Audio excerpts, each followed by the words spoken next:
Versículo 16.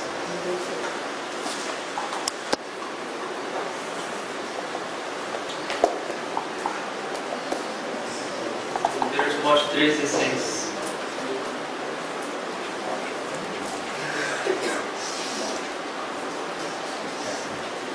Código, tenta apagar essa daí aqui, por favor.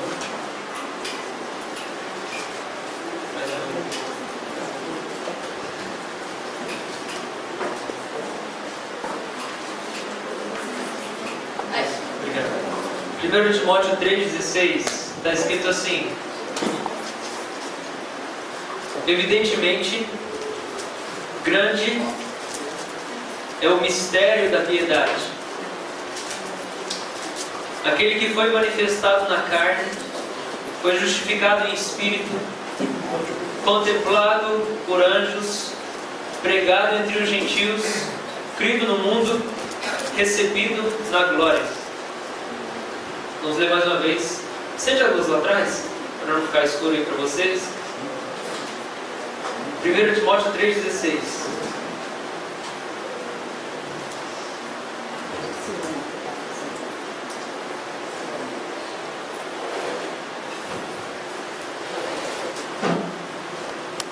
Está escrito assim: evidentemente, grande é o mistério da piedade.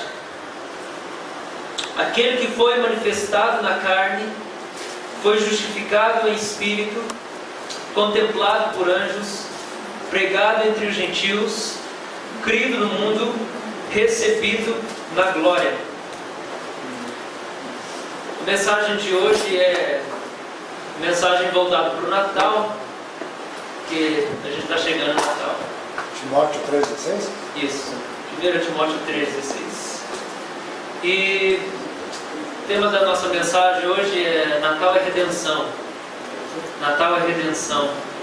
E eu quero abordar esse tema, redenção, explicando um pouco sobre o que significa. Obrigado, Bruno. 1 Timóteo 3,16, o apóstolo Paulo começa falando assim, que grande é o mistério da piedade. A primeira coisa que a gente precisa entender nesse texto aqui é o que significa piedade.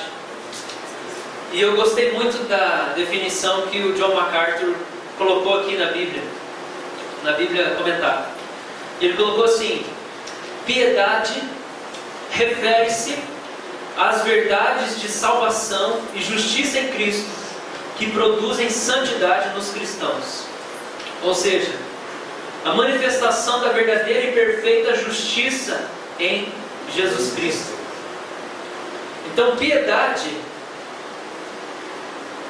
é o entendimento das coisas que geram em nós o caráter de Jesus. Piedade são aquelas coisas que, quando a gente entende, a gente se torna como Cristo. Isso é piedade. Eu vou ler de novo. Piedade refere-se às verdades de salvação e justiça em Cristo que produzem santidade nos cristãos. É como se o que transformasse a vida das pessoas estivesse contido dentro de uma mensagem, dentro de uma verdade, dentro de uma informação. Existe uma informação que transforma a vida das pessoas. Se você receber a notícia que você ganhou na Mega Sena, isso vai mudar a sua vida. E você vai ficar muito feliz com isso. Se você receber a notícia que você vai ser pai, dependendo das circunstâncias, você vai ficar feliz. Notícias, elas mexem com a gente. Elas mudam o nosso estado de espírito, gente. Se você ficar sabendo que você ganhou um carro de presente, isso vai te gerar muita alegria. Mas todas essas informações que nos empolgam, talvez você descobrir que você vai ter férias, que você ainda não sabe, isso também pode mexer com você. Mas todas as informações que nos empolgam nessa vida, elas só têm a capacidade de mexer com a nossa estrutura emocional e física, psicológica. São informações que, por um determinado momento, elas têm um efeito de impacto em nós. Ficar sabendo que a sua banda vai fazer uma tour pela Europa vai mexer com você, vai te deixar feliz. Nossa, que doido, eu nunca tinha imaginado isso aí. São notícias, gente. São notícias que mexem com a gente. Informação mexe com a gente. Só que não existe nenhuma informação sobre a face da terra que consiga permanecer constantemente gerando vida e alegria e transformação dentro de nós. Não existe informação milagrosa. Toda informação natural, ela tem um começo de efeito e um fim de efeito. Vai durar um tempo.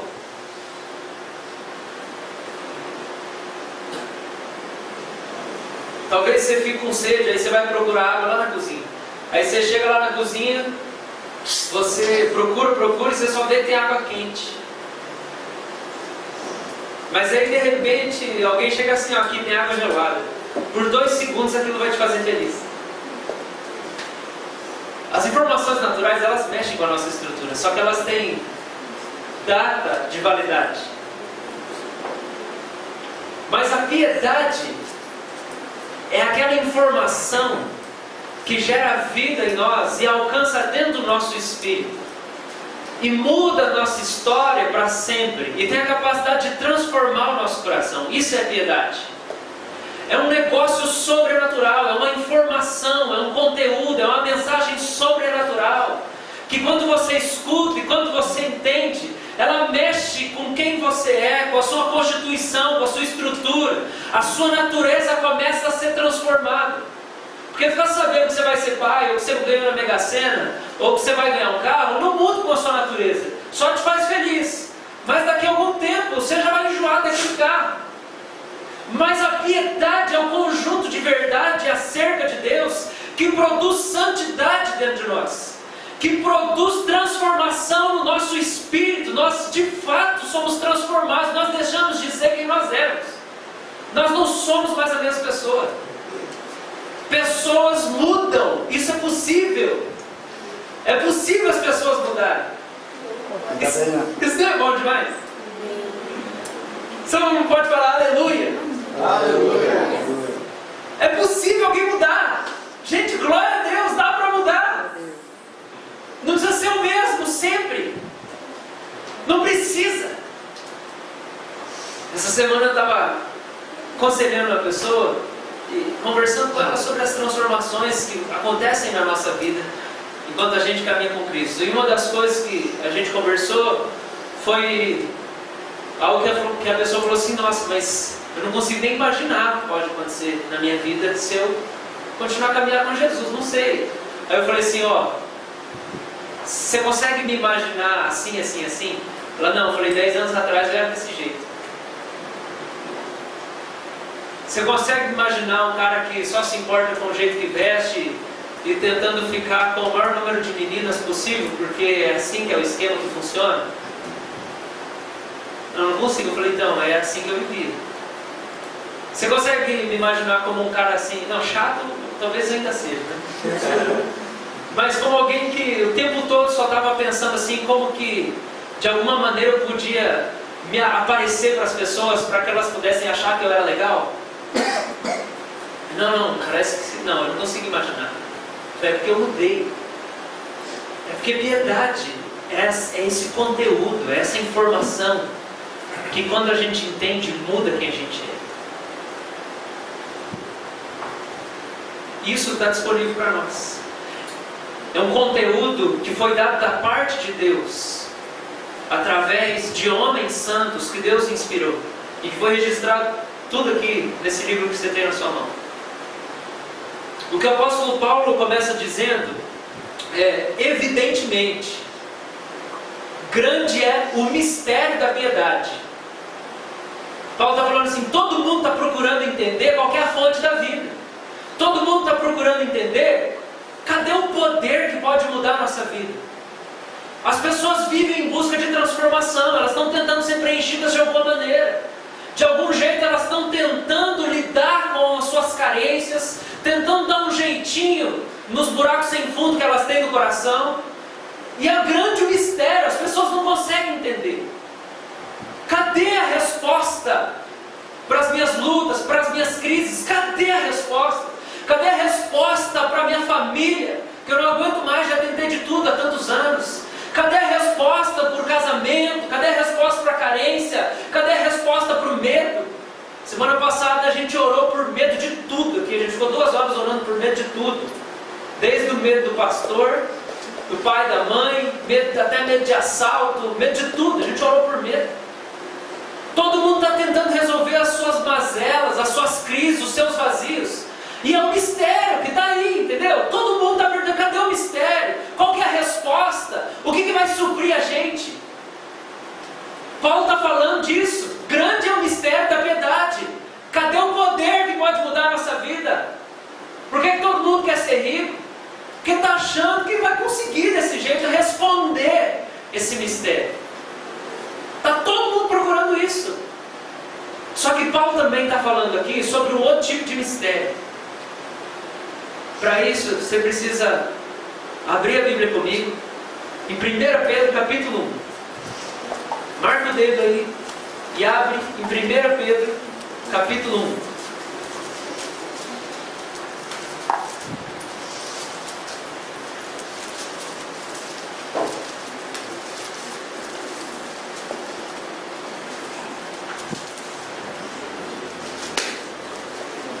Capítulo 1, versículo 10.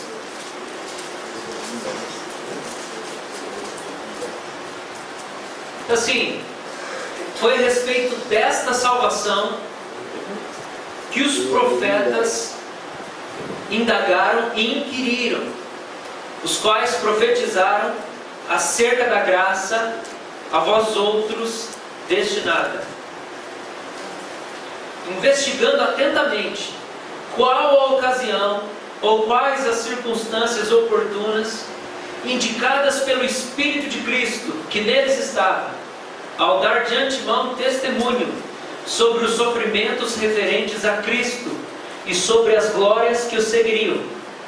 A eles, os profetas, foi revelado que, não para si mesmos, mas para vós outros, ministravam as coisas que agora vos foram anunciadas, por aqueles que pelo Espírito Santo, enviado do céu, vos pregaram o Evangelho, coisas essas que anjos anelam perscrutar. Vários profetas no Antigo Testamento falaram acerca da piedade. Vários profetas falaram acerca da piedade, mas tudo ficava muito no ar. Então você olha lá no primeiro autor da Bíblia, que é Moisés.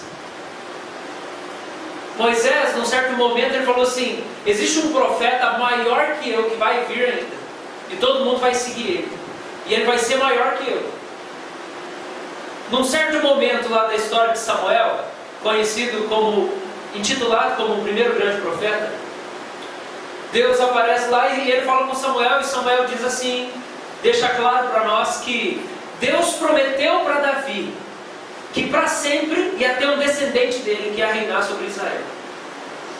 Aí você bate o olho mais para frente e você olha o próprio Davi escrevendo acerca do ungido do Senhor, que ia sentar sobre o trono e que ia esmagar seus inimigos.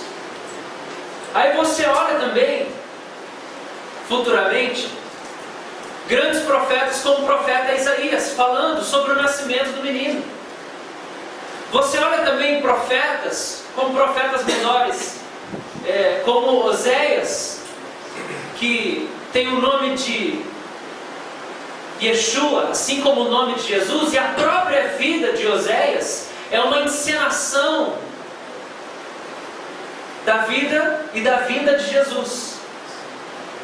Porque Oséias é aquele que é chamado por Deus para se casar com uma mulher infiel, que é uma prostituta, e aí ela trai ele, e ela tem filho, e ela engravida de outros homens, porque ela continua se prostituindo.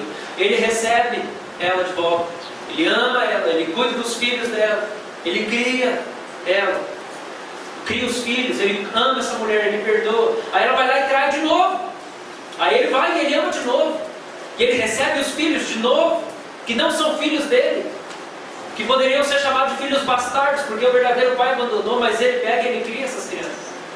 E aí depois de um certo tempo, essa mulher, ela vai e abandona eles. E durante muitos anos ela se prostitui. E depois de muito tempo, quando ela já é uma prostituta inválida, velha, ela se torna escrava. E aí Deus fala assim: Oséias, você vai amar ela mais uma vez. Agora você vai lá e você vai comprar ela.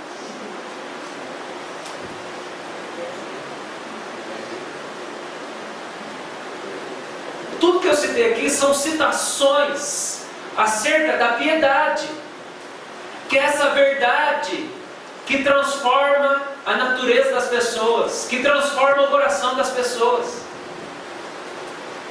Então, no Antigo Testamento, do começo ao fim do Antigo Testamento, os profetas falaram acerca da vinda de Jesus Cristo. Isso é o conteúdo da piedade, que é essa informação que consegue mudar a história das pessoas, o coração das pessoas, a natureza das pessoas. É sobre isso que Paulo fala aqui, Pedro fala em 1 Pedro 1,10. Foi a respeito dessa salvação que os profetas indagaram e inquiriram, os quais profetizaram acerca da graça a vós outros destinada. Eles estavam falando de Jesus, que na verdade não era para eles mesmos. Haviam profecias que eram para o momento, mas algumas profecias eles não iam experimentar. Olha lá o versículo 11, eu vou ler de novo. Investigando atentamente qual a ocasião, ou quais as circunstâncias oportunas, indicadas pelo Espírito de Cristo, que neles estava, ao dar de antemão testemunho sobre os sofrimentos referentes a Cristo e sobre as glórias que o seguiriam. Então o Espírito Santo pegou os profetas do Antigo Testamento e usou eles para resolver circunstâncias do tempo deles. Mas o Espírito Santo também inspirou esses profetas para falarem acerca do mistério da graça de Deus na pessoa de Jesus. Então por que isso era um mistério? Porque o Espírito falava com eles, eles falavam, só que não dava para entender muito bem quando que aquelas coisas iriam acontecer. Então por isso que o texto diz: os profetas recebiam revelação acerca de Jesus, da piedade, mas eles mesmos ficavam procurando e tentando investigar, mas quando que isso vai acontecer? Quando que esse negócio estupendo, fantástico, glorioso vai acontecer finalmente? E eles tentavam procurar, e o versículo 2 fala: a eles foi revelado, que não para si mesmos, mas para vós outros, ministravam as coisas, que agora vos foram anunciadas, por aqueles que pelo Espírito enviado do céu pregaram o Evangelho, coisas essas que os anjos anelam perscrutar. Então qual que é o mistério? Paulo está falando aqui, você pode voltar para Timóteo, 1 Timóteo 3,16.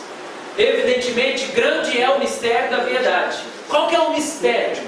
O mistério é quando que vai acontecer tudo aquilo que os profetas falavam.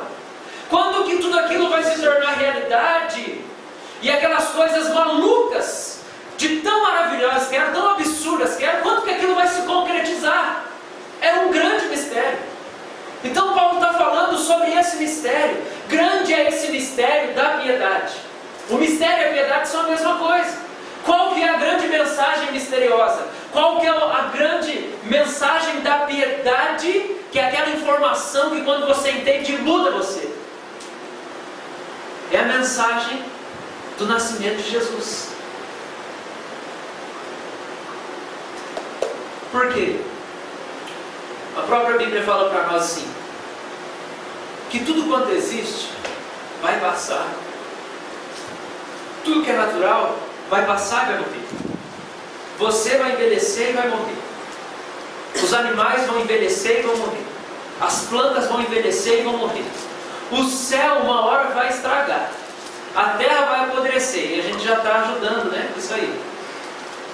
Mas tem uma coisa que nunca vai passar, que é a palavra de Deus que permanece para sempre. É isso que é a piedade. É a palavra de Deus. É a informação que nunca vai deixar de ter um poder gerador de vida dentro de nós. O que pode dar constância para a nossa caminhada com Deus? É a vida da palavra de Deus dentro de nós. Tudo passa. Tem uma coisa que não passa, é a piedade. É o mistério da piedade. É a palavra de Deus. Ela continua viva para sempre. É o que É aquilo que, se você entende, não para de te mover na direção de Deus. Então a gente pode dizer que quem é mais apaixonado por Deus é quem está mais afetado pela palavra de Deus. Porque a palavra de Deus é sempre viva. E uma vez que ela está dentro de você, ela está sempre gerando vida dentro de você. Então você quer o segredo da vida? É entender a palavra de Deus. Você quer o segredo da piedade, o mistério da piedade? É o conhecimento do porquê Jesus nasceu. Natal é redenção. Natal é redenção. Então quando nós lemos esse texto de 1 Timóteo 3,16, e Paulo diz assim: é evidente que grande é o mistério da piedade. E aí ele narra qual é o mistério da piedade. Porque foi solucionado. Gente, foi solucionado. Foi solucionado. Sabe por quê? Porque você olha para a história do povo de Deus no Antigo Testamento todo e parece que nunca Deus consegue dar conta desse povo. Porque o povo erra, Deus vai lá e conserta. Aí o povo erra de novo, Deus vai lá e conserta. Deus inventa um monte de coisa para tentar dar um jeito no povo. Deus levanta Moisés. Primeiro Deus levanta os patriarcas. Abraão, pai da fé. Você vai conduzir o povo, você vai ensinar como é que se vive na fé. Aí não adianta. O povo não vive do jeito de Deus. Os descendentes de Abraão vão lá e viram escravos no Egito. Se esquecem de Deus. Aí Deus levanta Moisés. Não, agora nós vamos dar um jeito nesse povo. Moisés, você vai lá, você vai libertar o povo agora, Moisés. Aí Moisés tira o povo do Egito, da escravidão, conduz o povo pelo deserto, durante 40 anos, ensinando tudo sobre Deus que eles não conheciam, purificando eles de toda aquela cultura idólatra e pagã. Morre uma geração inteira de 40 anos, nasce uma geração totalmente nova, e Moisés ensina tudo novo para eles, sem contaminação de idolatria nenhuma. Não, agora vai dar certo. Aí o povo vem na terra prometida, o que acontece? Idolatria tudo de novo. Aí não vai ter jeito. Você começa a ler Reis lá, fala assim que o povo, era um tempo em que o povo fazia tudo aquilo que eles achavam que era melhor. Então assim, ninguém mandava em nada, era anarquia total. Não adiantou nada. Aí tem os juízes são antes, mas aí Deus levanta juízes, Sansão, Débora, outros homens que ele levanta, ele coloca o Espírito sobre essas pessoas, e aí assim, ó, pronto, agora esse cara aí, que o Espírito dele, ele vai julgar as causas. O juiz era esse cara. Ele julgava as causas das pessoas, da injustiça, dos problemas. Ele era um legislador, ele organizava tudo lá. E além disso, às vezes quando tem que ir para a guerra, o juiz ia lá e dava vitória na guerra. Adiantou? Não adiantou nada. Chegou um momento em que o povo começou a reclamar: Deus, nós queremos é um rei. Porque se nós tivermos um rei vai dar certo. Aí o que Deus faz? Isso não é o melhor. Deus avisa. Levanta sua mão e fala: gente, não é o melhor. Vocês querem um rei, sabe o que vai acontecer? Ele vai escravizar vocês. Vocês vão ter que pagar imposto. Eles vão pegar os filhos de vocês, os melhores filhos de vocês, vão levar para o exército. Eles vão morrer em batalha. Vocês não precisam disso. Vão pegar as filhas de vocês, e os reis vão possuir as filhas de vocês. Vocês não precisam disso. Vocês têm certeza? Não, nós queremos um rei, Senhor. Aí Deus: então tá bom. Gente, esse povo não tem jeito. Aí o que acontece? Deus dá rei para o povo. Acontece tudo que Deus falou, do jeito que Deus falou. Aí, gente, Deus é demais. Ele é tão misericordioso que ele fala assim: vai dar errado. Aí dá tudo errado. E Deus não vira as costas para o povo. Deus fala assim: eu avisei, mas eu vou cuidar de vocês, mesmo assim. Aí ele fala: gente, tá bom. Deus é infinito em misericórdia. Aí Deus fala assim: ó, então nós vamos fazer o seguinte: vocês fizeram tudo o que eu falei, não era para vocês fazerem. Então eu tenho uma ideia aqui. Vai ter um rei que vai nascer na linhagem de Davi, e ele vai ser perfeito, ele vai colocar ordem em todas as coisas. Começa a esperar por ele. Aí o que acontece? O povo continua vivendo na idolatria. O que acontece? Deus começa a levantar os profetas para dizer para o povo: se arrependam dos pecados, voltem para Deus. Isaías capítulo 1, Deus reclama de várias coisas. Uma das coisas é: eu não aguento mais o culto de vocês. eu estou com nojo do culto de vocês. Outra coisa que ele fala: vocês não dão atenção para as viúvas e para os órfãos, os pobres estão sendo deixados de lado. Deus começa a reclamar de tudo. É o culto de vocês, é o jeito de vocês. Até o jumento sabe quem que é o dono da manjedoura, mas vocês não conseguem entender que eu sou o dono de vocês. Isaías capítulo 1. Aí o povo, com o coração tão duro, Deus fala assim: então eu vou trazer uma nação inimiga aqui, que vai vir guerrear contra vocês. Vocês vão se tornar escravos deles. Babilônia. Chega uma hora, gente, que Deus devasta o próprio povo dele. Porque o povo se perdeu tanto que o povo nem sabe mais quem é de Deus. E aí Deus precisa destruir tudo para começar de novo. Então todo tipo de atrocidade acontece para o povo poder quebrar o coração, porque o coração do povo é muito duro. Então qual que é o mistério de todo o Antigo Testamento? O mistério é: como é que Deus vai colocar ordem nesse povo? Porque nada que ele conseguiu deu certo. Nada que ele tentou deu certo. Tudo que Deus tenta parece que chega um momento que não vai. Gente, esse é o grande mistério. É disso que Paulo está falando. Evidentemente, grande é o mistério da piedade. Como é que Deus vai resolver essa situação? Tudo que ele tentou não deu certo, não foi bem sucedido. E os profetas que eram levantados no Antigo Testamento, eles davam dicas acerca de como Deus ia resolver. E a resposta, irmãos, se concretiza na pessoa de Jesus Cristo. Jesus é a solução de todos os problemas da humanidade, que ninguém nunca conseguiu resolver. Ele é um mistério. Então Paulo está falando aqui de um negócio que está todo mundo perguntando há centenas de anos: como Deus vai colocar ordem na casa? Porque esses filhos dele são muito rebeldes. É igual você olhar aquele seu amigo, ou aquele homem que você conhece, que tem um filho drogado, e faz de todo tipo de coisa, e você pensa assim: quando que esse pai vai pôr ordem na casa dele? Ou aquele filho que rouba as coisas dentro de casa, ou seja lá mais como é que é. A pergunta que fica para nós, quando nós vemos um pai ou uma mãe que tem um filho rebelde, um filho delinquente, que você sabe que eles têm bons princípios e valores, é: como é que eles vão resolver esse negócio? Que hora que eles vão dar um basta nisso? Gente, essa é a pergunta que fica para Deus. Essa é a pergunta de sempre: como Deus vai colocar ordem na casa? E a resposta está aqui.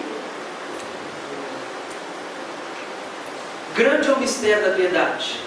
E aí Paulo revela o mistério da piedade, que é: aquele que foi manifestado na carne, foi justificado em espírito, contemplado por anjos, pregado entre os gentios, crido no mundo, recebido na glória.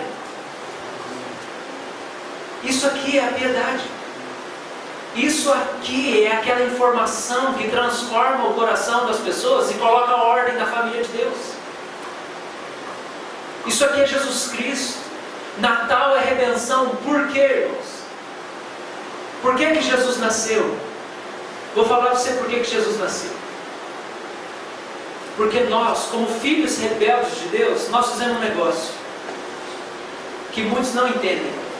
Voluntariamente, nós nos oferecemos para sermos escravos do pecado. Nós viramos as costas para Deus. E Paulo fala em Romanos 3 assim: todos se fizeram inúteis. Eles mesmos se fizeram inúteis. Voluntariamente, nós nos oferecemos para sermos escravos do pecado. Sabe por que nós estamos aqui hoje? Nós estamos aqui hoje porque nós somos um punhado de gente que está descobrindo que o jeito de viver não é o jeito certo, e que precisa de Jesus para colocar ordem na sua própria vida. Agora, sabe por que a sua vida chegou nesse ponto que ela está? Cada um de nós aqui. Sabe por que a sua vida chegou no ponto que ela está hoje? Porque você se voluntariou para o pecado. Mesmo que inconscientemente, você se voluntariou para ser escravo do pecado. Porque só existem dois senhores. Quando nós viramos as costas para Deus, nós estamos dizendo sim para o pecado, nós estamos nos voluntariando para o pecado. Isso foi o que a gente fez. Nós somos os filhos rebeldes de Deus, que se voluntariaram para o pecado, se tornaram escravos do pecado. O que significa redenção? Redenção significa comprar de novo. Redenção significa resgatar. O que? Aquilo que um dia já foi teu.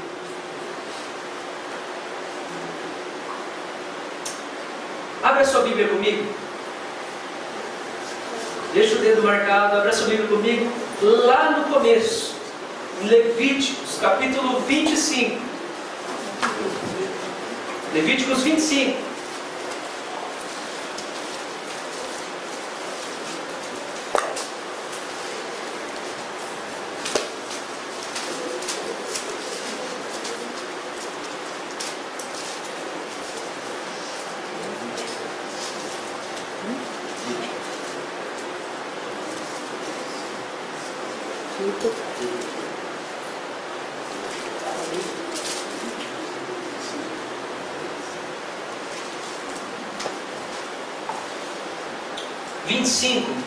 Você vê a partir do versículo 39, a lei, está escrito aí, leis a favor dos escravos. Gente, tinha gente que era escravo porque era pobre. Tinha gente que era escravo porque tinha se voluntariado para a escravidão. Por quê? Estava com tanta dívida, o cara empenhorava tudo que ele tinha. Penhorava, né? E depois, quando não tinha mais nada, ele penhorava a si mesmo. Ele penhorava a força dele, ele penhorava o corpo dele, para que ele pudesse pagar toda a dívida dele com o serviço, com o trabalho gratuito dele, porque ele está devendo. Aí olha, todos do 39 ao 46 vai falar sobre isso.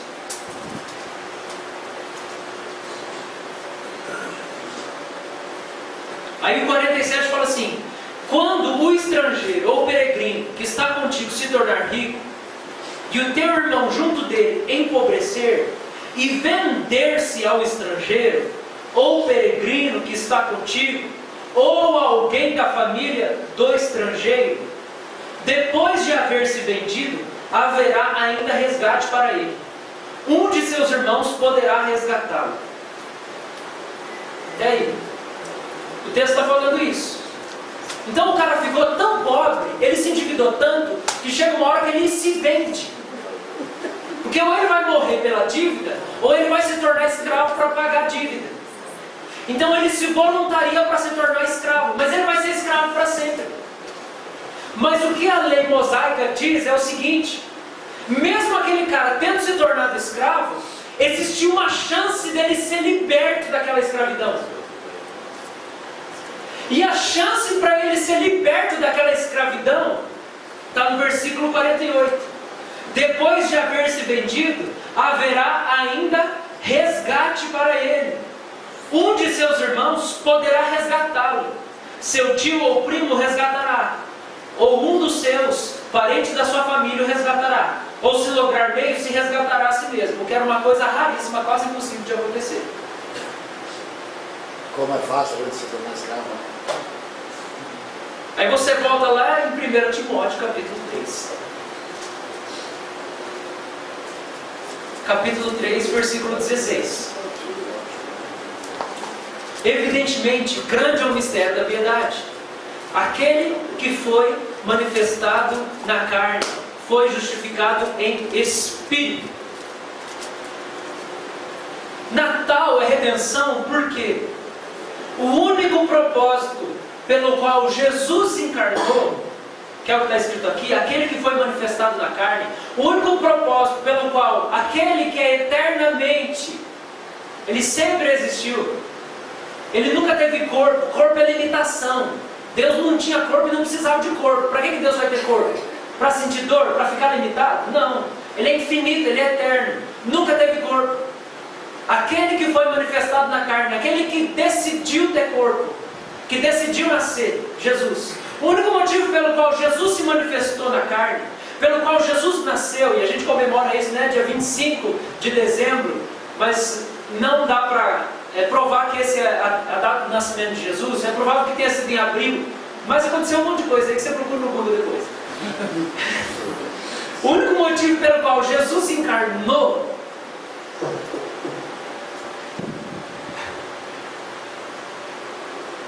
foi para que o Pai oferecendo o seu Filho em carne, pudesse nos resgatar da nossa escravidão. Nós estávamos escravizados ao nosso pecado, escravos da cegueira espiritual, escravos do materialismo, escravos do medo, escravos da distância de Deus. Sabe o que mandava em nós? A distância de Deus. Não existe Deus para nós, só existe cegueira, só existe o que eu vejo. Gente, isso é um terror. Deus é esperança para nós, porque eu posso crer que além de tudo que eu estou vendo que está dando errado, ainda existe Ele. E tudo que eu estou vendo ainda está na mão dEle. Ele é esperança. Ele é liberdade do medo. Conhecer Deus. Nós éramos escravos da cegueira espiritual. Não dava para crer em Deus, só dava para crer no que a gente via. A gente era escravo não só da cegueira, porque se a gente pudesse saber que Deus existia, isso não seria suficiente. Porque saber que Deus existe e não conseguir amar Ele, talvez seja a pior de todas as punições, que é o que vai acontecer no juízo final. Aqueles que nunca creram em Deus vão ver que Ele existe e não vão poder amá-lo por toda a eternidade.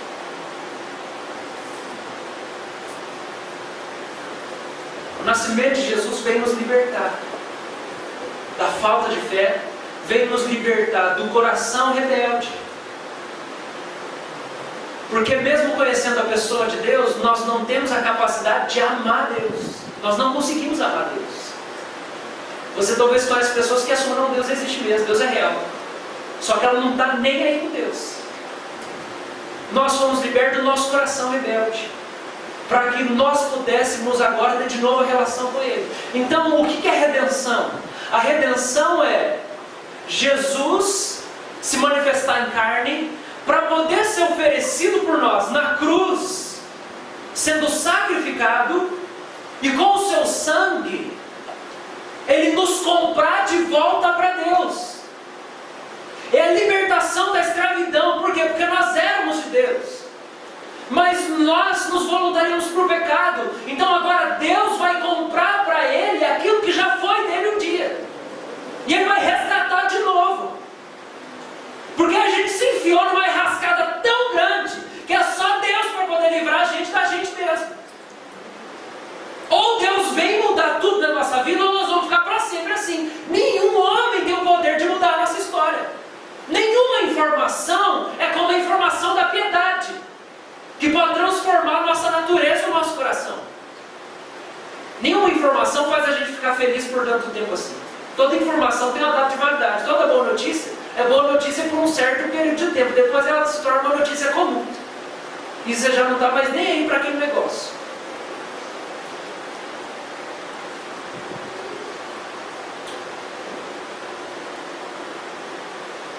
Aquele que foi manifestado na carne, foi justificado no Espírito, contemplado por anjos, pregado entre os gentios, escrito no mundo e recebido da glória. E o texto é autoexplicativo, mas Paulo está narrando aqui todo o trajeto de Jesus na obra da redenção.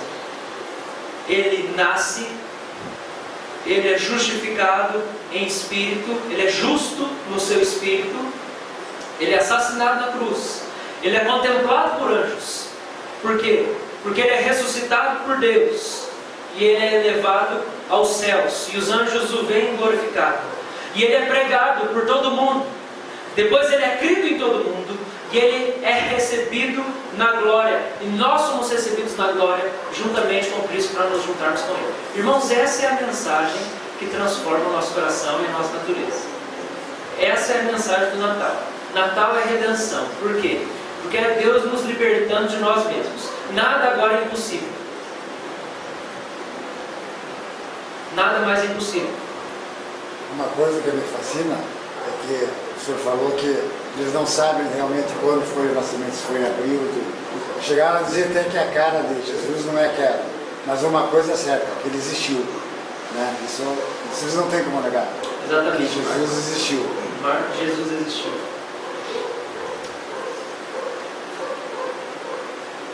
E Então a gente vê que Jesus fez a mesma coisa que Oséias fez. Como eu já falei, Oséias em hebraico é Yeshua e Jesus em hebraico é Yeshua. A vida de Oséias é uma representação. Então a gente se entrega para o pecado, se torna escravo do pecado, a nossa vida se torna um vazio sem fim.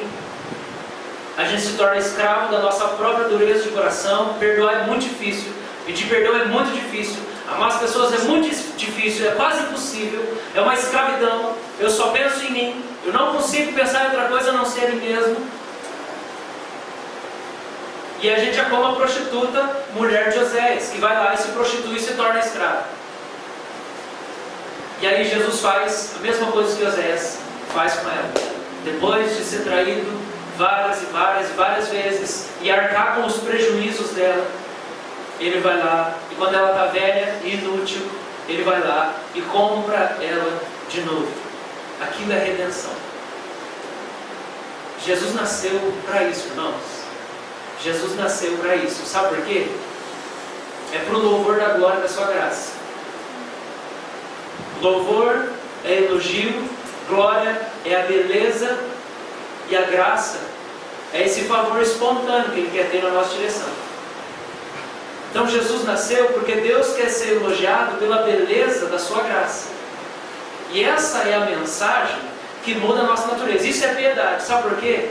Porque todos os dias que o Espírito Santo aviva dentro de mim a mensagem de que Deus se ofereceu voluntariamente para morrer por mim, para poder me libertar de mim mesmo, da minha escravidão, a escravidão do pecado, da morte do diabo. Eu posso viver consciente de algo. Quando eu me tornar inútil de novo, quando eu me oferecer de novo para o pecado, Ele vai fazer de novo a mesma coisa que Ele fez uma vez. Não tem fim. Nunca vai acabar isso. Essa é a resposta do mistério de todos os tempos. Então todo mundo sempre perguntando: Deus, quando o Senhor vai colocar ordem nos teus filhos? Porque o que o Senhor fez não deu certo. E a resposta é a cruz de Cristo. Porque essa mensagem, avivada em nós pela ação do Espírito Santo, nos move constantemente na direção de Deus. Nós não queremos abandoná-lo mais, porque nós sabemos de algo. Nós nunca vamos conseguir convencer Ele a desistir de nós. E se a gente abandonar Ele e se oferecer de novo para o nosso pecado, e desanimar, e se esquecer da grandeza dele, o Espírito dele vai vir de novo atrás de nós, nos lembrar, e Ele faria tudo outra vez, se entregando para nos libertar da nossa escravidão. Então, a nossa vida seria tão mais fácil se a gente de fato acreditasse que o Evangelho é a resposta para todas as perguntas. Por acreditar. Sabe por quê, gente? A vida do casal está péssima, e a vida sexual deles é uma porcaria. Aí eles ficam pensando assim: não, nós precisamos de um psicólogo. Nós precisamos de um psicólogo. Nós precisamos de uns conselhos aí. Quem sabe o livrinho do Kama Sutra vai ajudar? Nós já estamos tentando de tudo pouco, não está ajudando. Se o cidadão simplesmente fosse impactado com a mensagem de doação da pessoa de Deus, a vida sexual do casal ia mudar, ia ser transformada. Por quê? Porque um ia entender que ele está ali junto com o outro para poder compartilhar o prazer. E que o sexo foi feito para os dois celebrarem a presença de Deus entre eles. Aí a família está uma bagunça. E chega num ponto que o pai não sabe mais o que fazer com o filho. E aí ele pensa assim: eu preciso dar um jeito nesse menino. E ele começa a fazer todo tipo de coisa, né? E nada dá certo. Se ele simplesmente se lembrasse do Evangelho, que é o pai se entregando pelos filhos rebeldes que fugiram, o jeito dele lidar com a bagunça da casa dele ia ser diferente. Porque ele ia confiar mais na ação de Deus, através da oferta voluntária dele de sacrifício, porque como pai ele ia se sacrificar, ele ia ser oferta voluntária. Como pai ele ia dar a cara a tapa, como pai ele ia amar. Como pai ele ia fazer o que Deus fez, que é a bondade que leva ao arrependimento. E aí resolveu o problema dentro da casa.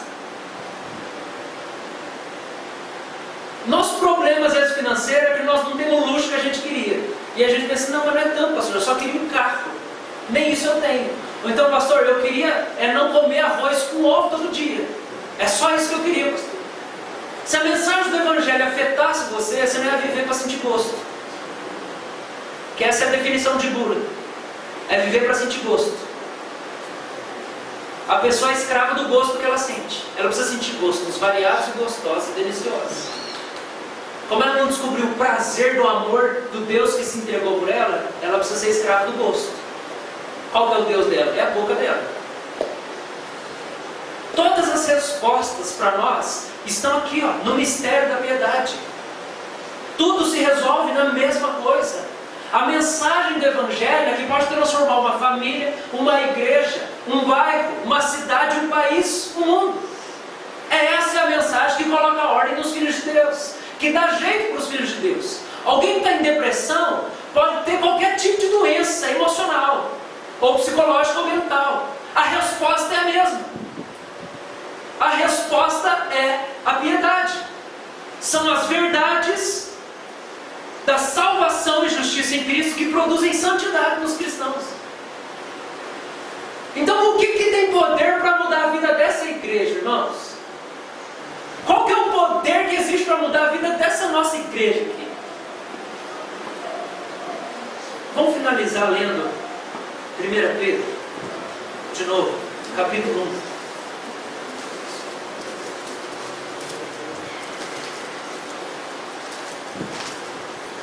É tão bom pregar sem esforço.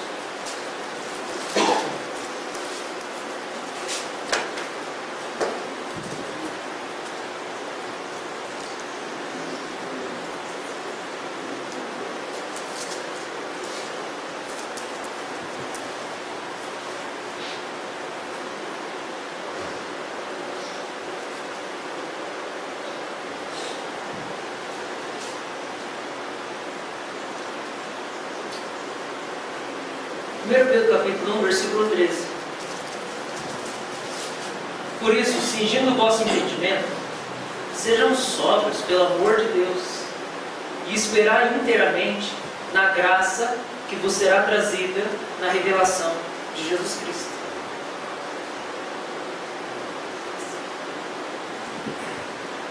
Muda a graça por poder, por capacitação, por milagre, por transformação, por satisfação, por alegria, por liberdade. Espere inteiramente na liberdade que está sendo trazida na revelação de Jesus Cristo. Espere inteiramente na cura que está sendo trazida na revelação de Jesus Cristo. Espere inteiramente na restauração que está sendo trazida na revelação de Jesus Cristo. O que é que pode mudar a nossa vida? O conhecimento de Jesus Cristo. É por isso que Jesus nasceu, gente. Jesus nasceu para que Deus pudesse mostrar para o mundo e para nós que Ele é alguém que se entrega. Por isso nós devemos crer nele, porque Ele se entrega. Talvez em outras palavras, conhecer a glória da graça de Deus é a gente entender que Deus está disponível. Saber que Deus está disponível, que Ele se importa e que Ele intervém quando tudo já foi para o buraco, é o que transforma a nossa vida. Deus está disponível para você e Ele se voluntaria para entrar na sua vida e trabalhar em você. Você precisa crer nisso, receber isso, e junto com isso vem a graça, vem o poder, vem a libertação, vem o renovo, vem a restauração de todas as coisas. Uma troca. É só crer, é só se entregar ao conhecimento de Jesus. A hora que nós pararmos de buscar outras coisas e focarmos só em buscar a revelação de Jesus Cristo, irmãos, não vai ter mais nada para nos segurar.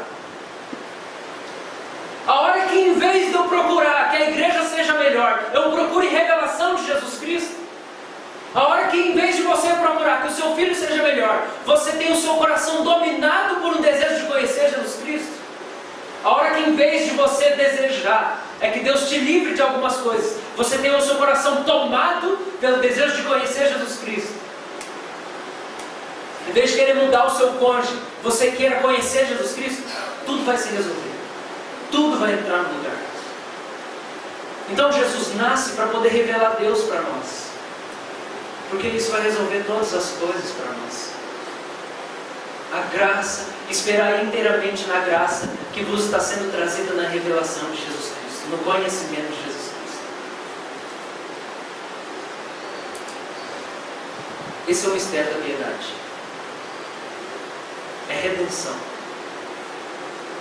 Nós fomos comprados.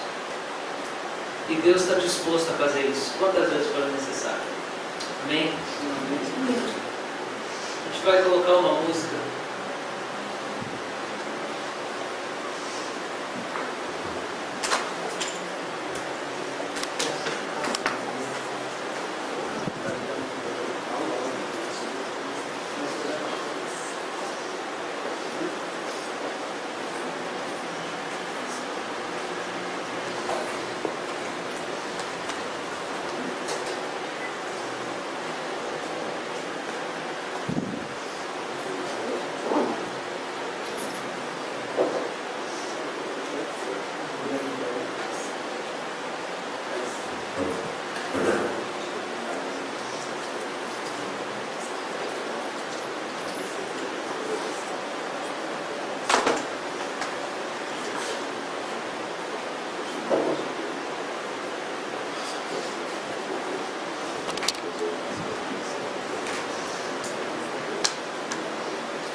pastor, essa música traduzida em português ali ou não é nada a ver? Não? Não tem nada a ver.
Resgatados da escravidão, e o preço do resgate foi a morte do seu filho. Por isso Jesus é o nosso Redentor, porque Ele nos resgatou. Nós somos aquele que nos rebelamos contra o Senhor, e o Senhor não nos abandonou na nossa rebeldia, Senhor. Toda a liberdade está em Ti, toda a libertação está em Ti, toda a graça está em Ti, todo o poder está em Ti, Senhor. Não existe nome como o do Senhor. O nome de Jesus é poderoso. O mistério da piedade é o Senhor Jesus. O Senhor Jesus, Ele é a nossa sabedoria, nossa santificação, nossa redenção, nossa justiça. Ele é tudo.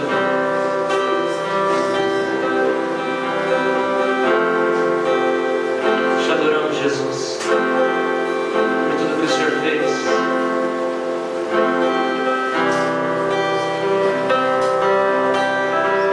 Ajuda-nos a entender, Senhor, que a mensagem do Evangelho, que a verdade do Senhor é que tem esse poder de nos manter. É que a mensagem que nunca envelhece, é que nunca perde o seu poder.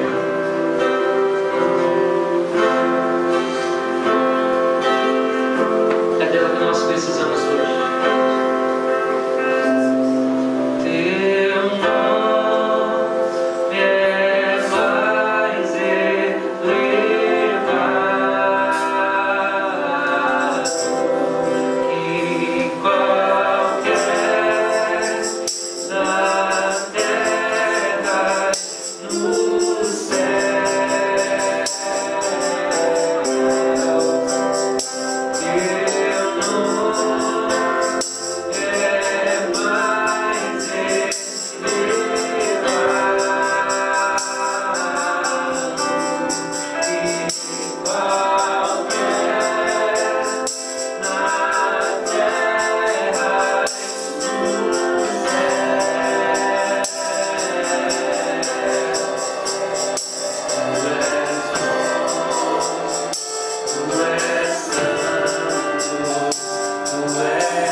Senhor, obrigado.